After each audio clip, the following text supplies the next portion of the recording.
सम्यक न्यूज. जय भीम. मी विजय निलंगेकर. सम्यक न्यूज लाईव्हच्या या विशेष बातमीपत्रामध्ये आपलं स्वागत करतो. पाहूयात आजच्या सम्यक घडामोडी.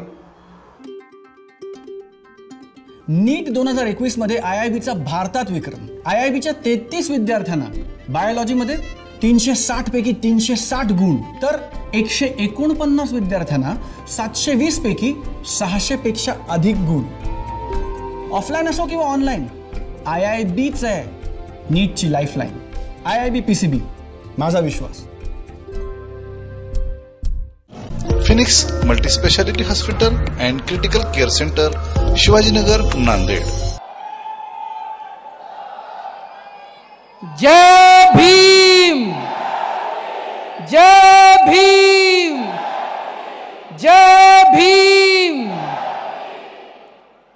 दिल्ली के कोने कोने से आए हुए सभी भाइयों, बहनों, माताओं, बुजुर्गों, बच्चों, आप सब लोगों को मेरा नमस्कार, सबको मेरा प्रणाम. जय भीम. आज बाबा साहब का जन्मदिन है. हम लोग यहाँ हर्षोल्लास से उनका जन्मदिन मनाने के लिए एकत्रित हुए हैं. अभी हमने इतना शानदार कार्यक्रम देखा बाबा साहब की याद में. उन सभी कलाकारों को मैं बहुत बहुत बधाई देना चाहता हूं जिन्होंने ये कार्यक्रम किया. बचपन से मैं बाबा साहब का बहुत बड़ा भक्त रहा हूं. उनके जीवन को, उनके विचारों को मैंने कई कई बार पढ़ा है, और जितनी बार मैं पढ़ता हूं उतनी बार मेरे मन में ये संकल्प और दृढ़ होता है कि पिछले 200-250 साल के अंदर जितने महापुरुष इस देश ने पैदा किए, उनमें शायद सबसे सर्वश्रेष्ठ बाबा साहब अम्बेडकर थे. और ये बात मैं ऐसे ही नहीं कह रहा. उनके जीवन से कुछ बातें मैं कई बार दोहरा चुका हूं. आज फिर यहां पे मैं रखना चाहता हूं कि एक गरीब, इतने गरीब परिवार में वो पैदा हुए. उनके घर में खाने को भी कुछ नहीं था. 3 टाइम की रोटी नहीं थी खाने के लिए. छुआछूत बहुत थी उन दिनों में. स्कूल में जाते थे, उनको क्लास के बाहर बिठा दिया जाता था. ऐसे बैकग्राउंड से आने वाले व्यक्ति उन दिनों में 8वीं पास करना, 10वीं पास करना बहुत बड़ी बात मानी जाती थी. कोई विरले किया करते थे 10वीं पास. ग्रेजुएशन पास करना तो बिल्कुल नामुमकिन सी बात थी. इतने गरीब दलित समाज से आने वाले व्यक्ति ने ग्रेजुएशन करी और 1913-14 में वो अमेरिका में कोलंबिया यूनिवर्सिटी में पढ़ने के लिए चले गए. कोलंबिया यूनिवर्सिटी में आज के दिन, आज हम 2022 में जी रहे हैं, 2022 में यहां इतने सारे युवा बैठे हैं, इतने सारे लोग बैठे हैं. आप लोग अपने बच्चे, आज भी एडमिशन मिलना आसान काम नहीं है. एडमिशन लेके देख लो, इम्पॉसिबल है. आज तो इंटरनेट का जमाना है. इंटरनेट पे जाओ, पता चल जाएगा कोलंबिया यूनिवर्सिटी क्या है, उसका फॉर्म कहां से मिलता है, फॉर्म डाउनलोड. आप सोच के देखो 1913-14 में उस बच्चे को पता कैसे चला कोई कोलंबिया यूनिवर्सिटी है? किसने बताया उनको? कैसे पता चला उस बच्चे को कि कोई कोलंबिया यूनिवर्सिटी वहां अप्लाई कर सकते हैं? उनको फॉर्म कहां से मिला? इंटरनेट तो था नहीं उस जमाने में. उस जमाने में इतना गरीब बच्चा, दलित समाज से आया हुआ बच्चा कहीं से फॉर्म जुगाड़ के लाता है, कहीं से सुना के कोलंबिया यूनिवर्सिटी का पता करता है और कोलंबिया यूनिवर्सिटी में पढ़ने के लिए चला जाता है और वहां से पीएचडी की डिग्री लेके आ जाता है। इतना ही नहीं, उससे भी सेटिस्फाई नहीं हुए, संतुष्टि नहीं हुई उनको, वो फिर लंदन में दूसरी डॉक्टरेट करने चले गए। London school of economics, London school of economics दुनिया की सबसे बेहतरीन कॉलेज माना जाता है। आज की डेट में भी लंदन स्कूल ऑफ इकोनॉमिक्स से डिग्री करना इम्पॉसिबल है, एडमिशन लेना।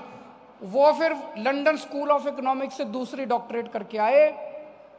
इतना पढ़ा लिखा आदमी, इतना गरीब परिवार का आदमी, मेरे को तो अभी भी यकीन नहीं होता ऐसा आदमी इस धरती पे पैदा हुआ था। तो जब मैं कहता हूं कि मैं उनसे बहुत प्रेरित हूं, मैं कोई हवा में कहने के लिए भाई आज उनका जन्म दिवस है मेरे को कुछ बोलना है इसलिए नहीं बोलता, मैं एक्चुअली उनसे बहुत प्रभावित हूं। तो इस साल 26 जनवरी को हमारी सरकार ने निर्णय लिया, 26 जनवरी को मैंने ऐलान किया कि दिल्ली सरकार के हर दफ्तर में बाबा साहब अंबेडकर और भगत सिंह की तस्वीर लगाई जाएगी।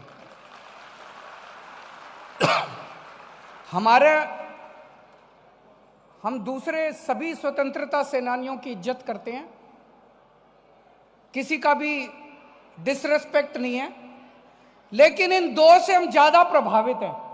तो हमने कहा इन दोनों महापुरुषों की तस्वीर दिल्ली सरकार के सारे दफ्तरों में लगाई जाएगी।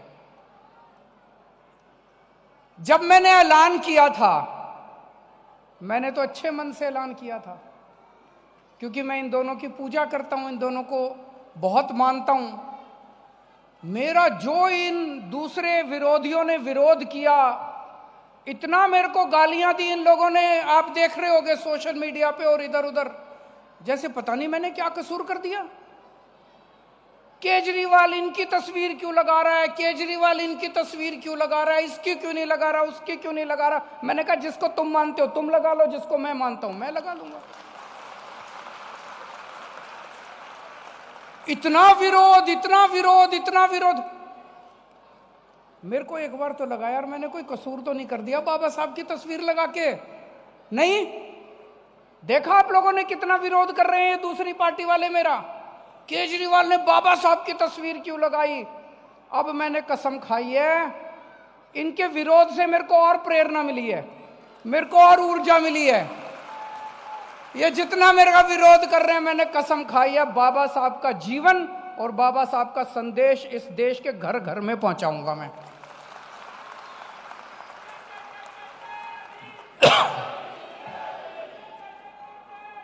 तुम जितना विरोध करोगे उतना हम और डट के घर घर के अंदर पहुंचाएंगे। अभी बाबा साहब का हमने नाटक किया था, देखा आप लोगों ने नाटक? किस किस ने देखा जरा हाथ खड़े करो। सारे देख के आए हैं, कैसा लगा? शानदार, शानदार था कि नहीं था? कहते हैं दुनिया में, अपने देश में नहीं, दुनिया में, पूरी दुनिया में इतना भव्य नाटक बाबा साहब अंबेडकर का पिछले 75 साल में पहली बार हुआ है। मैं फक्र के साथ सीना चौड़ा करके कहता हूं कि तुम विरोध करो, हम बाबा साहब के और नाटक दिखाएंगे। पूरे दिल्ली के अंदर सारे सरकारी स्कूलों में हमने बाबा साहब की पढ़ाई कंपलसरी कर दी। बच्चों को पढ़ा रहे हैं बाबा साहब के जीवन के बारे में, खूब पढ़ा रहे हैं। बाबा साहब खुद तो खूब पढ़े, और इतना पढ़ने के बाद उन्होंने अपने जीवन में यह अनुभव किया कि जब तक कोई भी बच्चे को अच्छी पढ़ाई नहीं मिलेगी तब तक उसकी जिंदगी नहीं बन सकती, तब तक उसका उत्थान नहीं हो सकता, उस बच्चे का भी, परिवार का भी और देश का भी। देश भी तभी आगे बढ़ेगा जब गरीबों के और अमीरों के बच्चों को एक जैसी और अच्छी शिक्षा मिलेगी। परिवारों का भी तभी भला होगा जब उस परिवार के बच्चे अच्छी शिक्षा पाएंगे।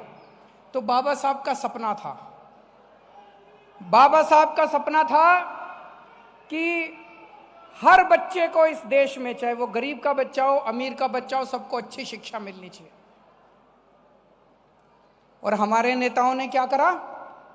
हमारे नेताओं ने आजादी के बाद दो किस्म की शिक्षा प्रणाली चालू कर दी इस देश में। एक शिक्षा प्रणाली गरीबों के लिए और एक पैसे वालों के लिए। जिसके पास पैसे वो अपने बच्चों को प्राइवेट स्कूल में भेजो, जो गरीब अपने बच्चों को सरकारी स्कूल में भेजो। और सरकारी स्कूल जानबूझ के 75 साल में बेड़ा गर्क कर दिया इन्होंने सरकारी स्कूलों का।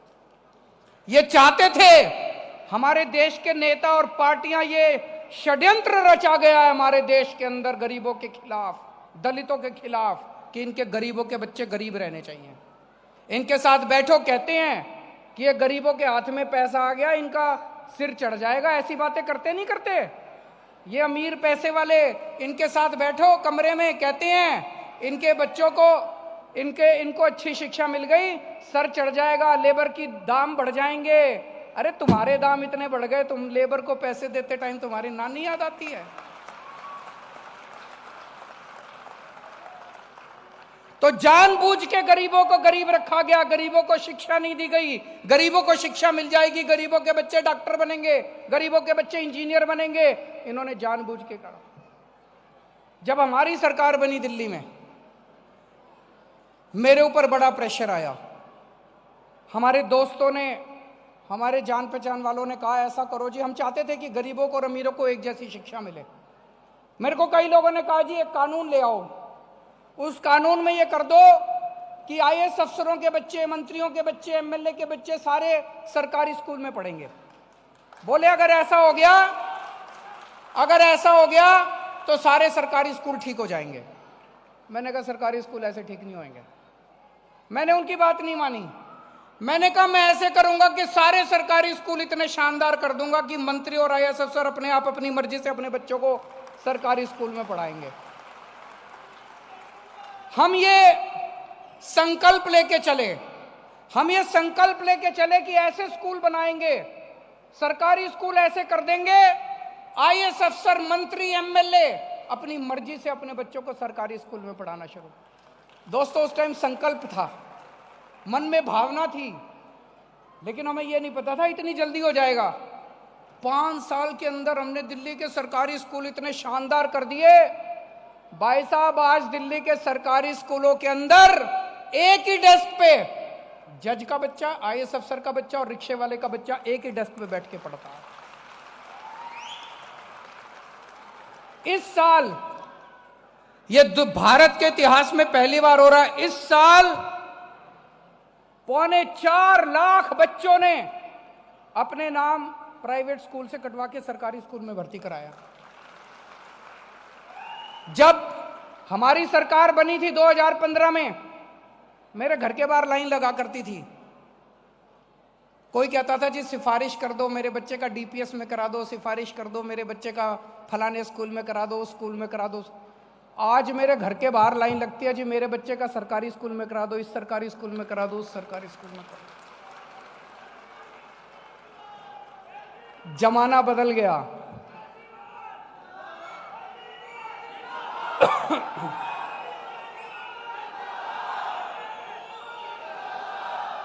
दोस्तों दुनिया में सबसे शक्तिशाली आदमी कौन है? अमेरिका का राष्ट्रपति। अमेरिका का राष्ट्रपति सबसे शक्तिशाली है कि नहीं है? 2 साल पहले अमेरिका का राष्ट्रपति इंडिया आया। डोनाल्ड ट्रंप उस टाइम राष्ट्रपति थे। ट्रंप साहब इंडिया आए, दिल्ली आए अपने परिवार के साथ, उनकी धर्मपत्नी, उनकी बेटी। तो ट्रंप साहब तो मोदी जी से मीटिंग कर रहे थे, उनकी धर्मपत्नी दिल्ली का सरकारी स्कूल देखने आ गई। फिर मैंने पता किया, वो जो ट्रंप साहब का स्टाफ था, मैंने उनसे पूछा, हमने पूछा भाई ये इतने पूरे ट्रंप साहब तो पूरी दुनिया में घूमते हैं। मैंने कहा ये मैडम मेलेनिया ट्रंप ये और भी किसी देश में किसी और स्कूल देखने गई हैं आज तक? बोले जी कहीं नहीं गई, दिल्ली का सरकारी स्कूल देखने आई है। कमाल की बात है कि नहीं है? ये हम लोगों के लिए, दिल्ली के 2 करोड़ लोगों के लिए गर्व की बात है कि अमेरिका के राष्ट्रपति की बीवी पूरी दुनिया में केवल दिल्ली का सरकारी स्कूल देखने आई है।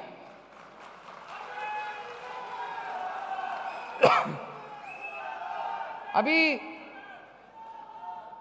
थोड़े दिन पहले आपने पढ़ा होगा, तमिलनाडु के मुख्यमंत्री स्टैलिन साहब वो दिल्ली के सरकारी स्कूल देखने के लिए आए।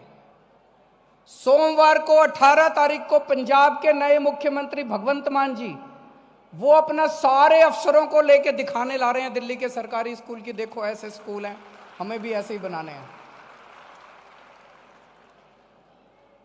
तो बाबा साहब का सपना था कि हर बच्चे को अच्छी शिक्षा मिलनी चाहिए।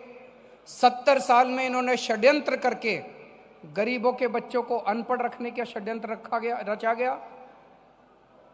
मैंने कसम खाई है, मैं कई जगह बोल चुका कि बाबा साहब का सपना मैं पूरा करूंगा, इस देश के हर बच्चे को अच्छी से अच्छी शिक्षा दिला के रहेंगे। आज अभी आपने देखा, हमने स्टेज पे कुछ बच्चों का सम्मान किया। ये क्या था? हमने एक योजना लागू की है, बड़ी शानदार योजना है, उसका नाम है जय भीम मुख्यमंत्री प्रतिभा विकास योजना। ये योजना क्या है?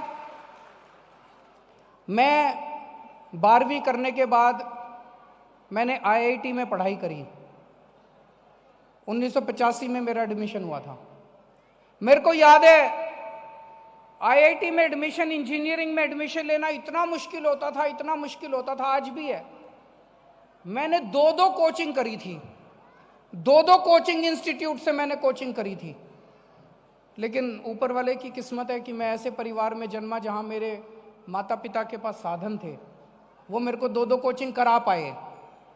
इस देश में बहुत गरीब बच्चे हैं, दलितों के बच्चे हैं, जो इंटेलिजेंट तो बहुत हैं, माँ बाप के पास पैसे नहीं है।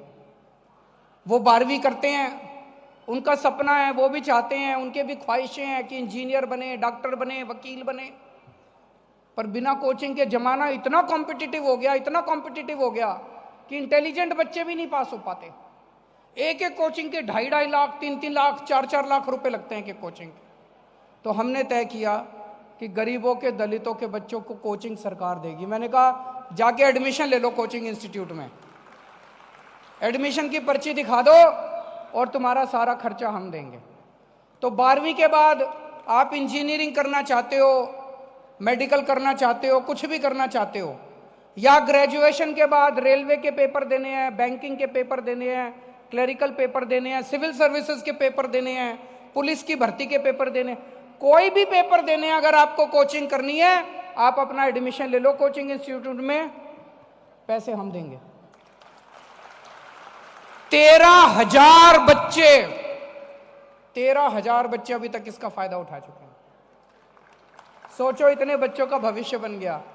अगर इनको ये कोचिंग नहीं मिली होती तो शायद, पता नहीं, हो सकता फिर भी इंटेलिजेंट बच्चे हो सकता हो गया होता, लेकिन कई बच्चों का नहीं भी होता। तो हर बच्चे को अच्छी से अच्छी शिक्षा मिले, हर बच्चे को अच्छे से अच्छा अवसर मिले, हमारी ये पूरी कोशिश है। आज बाबा साहब अंबेडकर का इतना भव्य कार्यक्रम हुआ, मुझे बहुत अच्छा लगा। आप सब लोग इस कार्यक्रम में आए, हम सब ने मिलकर इतना शानदार तरीके से उनका जन्मदिन मनाया।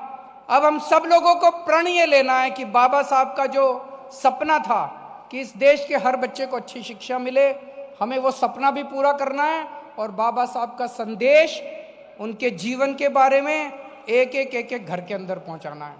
जय भीम।